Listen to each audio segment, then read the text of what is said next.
નમસ્કાર. ચાલો એક સવાલથી શરૂઆત કરીએ. એક સુંદર ખીલેલું ગુલાબ અને એક અત્યાધુનિક જટિલ રોબોટ. આ બંનેમાં એવું તો શું છે જે તેમને એકબીજાથી અલગ પાડે છે? આજે આપણે એ જ રહસ્યને ઉકેલવાનો પ્રયત્ન કરીશું અને જાણીશું કે જીવંત હોવાનો સાચો અર્થ શું છે. આ એક બહુ જ રસપ્રદ સવાલ છે, ખરો ને? અને એનો જવાબ છુપાયેલો છે એક સાર્વત્રિક જૈવિક બ્લૂપ્રિન્ટમાં, જે પૃથ્વી પરના દરેક જીવને શક્તિ આપે છે. આ કોઈ જાદુ નથી હો, આ તો કુદરતની એક અદ્ભુત અને ચોક્કસ વ્યવસ્થા છે. વિજ્ઞાનની દ્રષ્ટિએ જોઈએ તો જીવન કોઈ સ્થિર વસ્તુ નથી, પણ એ તો સતત ચાલતી પ્રક્રિયાઓનું એક આખું ચક્ર છે. એટલે કે જો કોઈ જીવ આ મુખ્ય પ્રક્રિયાઓ કરી શકે તો જ તેને જીવંત ગણવામાં આવે છે. એમ સમજો કે આ ક્રિયાઓ જ જીવનનો ધબકાર છે. આને જીવનના 4 મુખ્ય પાયા કે પછી આધાર સ્તંભો કહી શકાય. અને જુઓ, આ ચારેય એટલા જરૂરી છે ને કે એમાંથી એક પણ પ્રક્રિયા જો ખોરવાય તો જીવનનું આખું માળખું જ પડી ભાંગે. તો ચાલો આ દરેક સ્તંભને જરા નજીકથી તપાસીએ. તો પહેલો સ્તંભ છે પોષણ. હવે આનો અર્થ ખાલી પેટ ભરવું એટલો જ નથી, પણ આનો મતલબ છે ઊર્જા મેળવવી અને શરીરના બંધારણ માટે જરૂરી કાચો માલ ભેગો કરવો, જેનાથી જીવન ટકી રહે. સરળ શબ્દોમાં કહીએ તો પોષણ એટલે શરીરના વિકાસ, ઘસારાને પહોંચી વળવા અને રોજિંદા કામ માટે ઊર્જા મેળવવાની આખી પ્રક્રિયા. પછી ભલે એ ઝાડનું એક નાનું પાંદડું હોય કે પછી આપણા મગજનો કોઈ જટિલ કોષ, દરેકને કામ કરવા માટે આ બળતણ તો જોઈએ જ. કુદરતમાં પોષણ મેળવવા માટે મુખ્યત્વે 2 રસ્તા જોવા મળે છે. એક બાજુ છે વનસ્પતિઓ જેવા સ્વયંપોષી જીવો, જેઓ સૂર્યપ્રકાશનો ઉપયોગ કરીને પોતાનું ભોજન જાતે જ બનાવે છે, અને બીજી બાજુ છે પ્રાણીઓ જેવા વિષમપોષી જીવો, જેમને ઊર્જા માટે બીજા જીવો પર આધાર રાખવો પડે છે. સારું, તો બળતણ તો મળી ગયું, પણ એ તો ફક્ત પહેલું પગલું છે. હવે એ બળતણમાંથી ઊર્જાને છૂટી પાડવાની જરૂર છે. અને બસ આ જ વાત આપણને આપણી બીજી મુખ્ય પ્રક્રિયા એટલે કે શ્વસન તરફ લઈ જાય છે. શ્વસનને એક જૈવિક એન્જિન જેવું સમજી શકાય. એ પોષણમાંથી મળેલા બળતણને લે છે અને એને ઉપયોગમાં લઈ શકાય એવી શક્તિમાં ફેરવે છે. આ જ શક્તિથી આપણે હલનચલન કરીએ છીએ, આપણો વિકાસ થાય છે અને જીવનના બીજા બધા જ કાર્યો શક્ય બને છે. જો આ પ્રક્રિયા કામ કેવી રીતે કરે છે? ખોરાક એટલે કે ગ્લુકોઝ ઓક્સિજન સાથે જોડાય છે. આ રાસાયણિક પ્રતિક્રિયાના કારણે ઉપયોગી ઊર્જા છૂટી પડે છે અને સાથે સાથે 2 આડપેદાશો પણ બને છે, કાર્બન ડાયોક્સાઇડ અને પાણી. અહીં એક મજેદાર વાત કહું. આપણને એમ લાગે કે ખાલી આપણે જ શ્વાસ લઈએ છીએ, પણ એવું નથી. વનસ્પતિઓ પણ શ્વસન કરે છે. હા, એ વાત સાચી કે એ પ્રકાશ સંશ્લેષણથી પોતાનો ખોરાક બનાવે છે, પણ એ ખોરાકમાંથી ઊર્જા મેળવવા માટે તો એમને પણ આપણી જેમ જ શ્વસન કરવું પડે છે. અને આ કામ એ પાંદડામાં રહેલા નાના નાના છિદ્રોથી કરે છે. ચલો હવે આપણા ત્રીજા આધાર સ્તંભ પર જઈએ. આપણી પાસે બળતણ છે અને એમાંથી ઊર્જા પણ છૂટી પડી ગઈ છે, પણ હવે આ બધું જ્યાં જરૂર છે ત્યાં પહોંચાડવું તો પડશે ને. એના માટે જોઈએ એક ડિલિવરી નેટવર્ક, અને આ જ છે પરિવહન. પરિવહનને શરીરનું આંતરિક હાઇવે નેટવર્ક કહી શકાય. એ વાતની ખાતરી કરે છે કે પોષણમાંથી મળેલા જરૂરી તત્વો અને શ્વસન માટેનો ઓક્સિજન શરીરના ખૂણે ખૂણે દરેક કોષ સુધી પહોંચી જાય. આના વગર તો કોષો કામ જ ન કરી શકે. અને આ કામ કરવા માટે પણ કુદરતે અલગ અલગ રીતો વિકસાવી છે. જેમ કે વનસ્પતિઓમાં ઝાયલમ અને ફ્લોએમ નામની 2 અલગ પાઇપલાઇન સિસ્ટમ હોય છે, જ્યારે મનુષ્યોમાં એક કેન્દ્રીય રુધિરાભિસરણ તંત્ર હોય છે, જેમાં હૃદય એક શક્તિશાળી પંપની જેમ કામ કરે છે. અને હવે આવીએ આપણા છેલ્લા પણ એટલા જ મહત્વપૂર્ણ સ્તંભ પર, ઉત્સર્જન એટલે કે કચરાનું વ્યવસ્થાપન. જો જેમ દરેક ફેક્ટરીમાં કચરો પેદા થાય, એમ જીવનની પ્રક્રિયાઓમાં પણ કચરો બને છે, અને જીવતા રહેવા માટે એને શરીરમાંથી દૂર કરવો ખૂબ જ જરૂરી છે. તો ઉત્સર્જન એટલે શરીરમાંથી બિનજરૂરી અને નકામા પદાર્થોને બહાર કાઢવાની પદ્ધતિ. કારણ કે જો આ હાનિકારક પદાર્થો શરીરમાં જમા થતા રહે તો એ ઝેરી બની શકે છે અને કોષોના કામકાજમાં ગંભીર રીતે વિક્ષેપ પાડી શકે છે. એટલે બળતણ લેવું જેટલું જરૂરી છે, એટલું જ જરૂરી કચરો દૂર કરવો પણ છે. અહીં પણ વનસ્પતિઓ અને મનુષ્યોની કચરા વ્યવસ્થાપન પદ્ધતિઓમાં ઘણો તફાવત છે.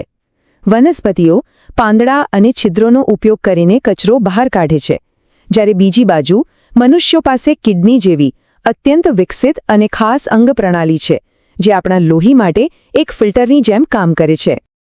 તો આ ચારેય પ્રક્રિયાઓ કંઈ અલગ અલગ નથી. એ બધી એકબીજા સાથે એવી રીતે જોડાયેલી છે કે એક જટિલ અને સુવ્યવસ્થિત સિસ્ટમ બને છે. ચાલો એક નજર કરીએ કે આ બધું એક સાથે મળીને કેવી રીતે કામ કરે છે. તો ટૂંકમાં સમજીએ. પોષણ બળતણ પૂરું પાડે છે. શ્વસન એ બળતણમાંથી ઊર્જા બનાવે છે. પરિવહન એ બળતણ અને ઊર્જાને દરેક જગ્યાએ પહોંચાડે છે. અને છેલ્લે ઉત્સર્જન આખી પ્રક્રિયામાં બનેલો કચરો સાફ કરે છે. આ ચારે પ્રક્રિયાઓ જીવનના એન્જિનને સતત ચાલતું રાખે છે. તો આ ચાર પ્રક્રિયાઓ એ પૃથ્વી પરના જીવનની બ્લુપ્રિન્ટ છે. એકદમ નાના બેક્ટેરિયાથી લઈને સમુદ્રની વિશાળ વેલ સુધી બધા આ જ નિયમો પર ચાલે છે. પણ અહીં એક મોટો સવાલ ઊભો થાય છે. શું જીવન માટે આ એક જ રસ્તો છે? શું આ બ્રહ્માંડમાં બીજે ક્યાંક જીવન કોઈ સાવ અલગ જ બ્લુપ્રિન્ટ પર કોઈ જુદા જ નિયમો સાથે ધબકતું હોઈ શકે છે? આ એક વિચારવા જેવો પ્રશ્ન છે, ખરું ને?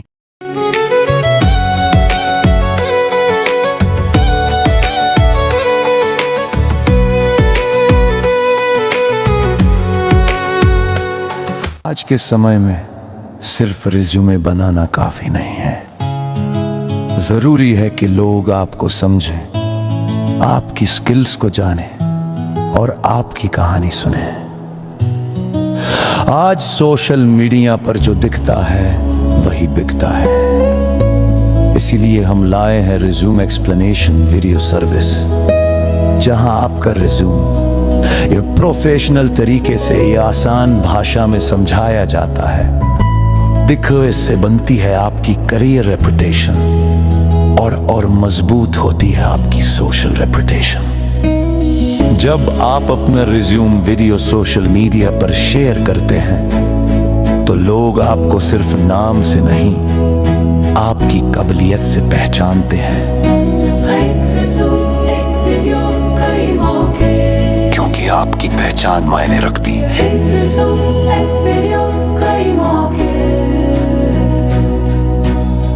क्योंकि आपकी पहचान मायने रखती है.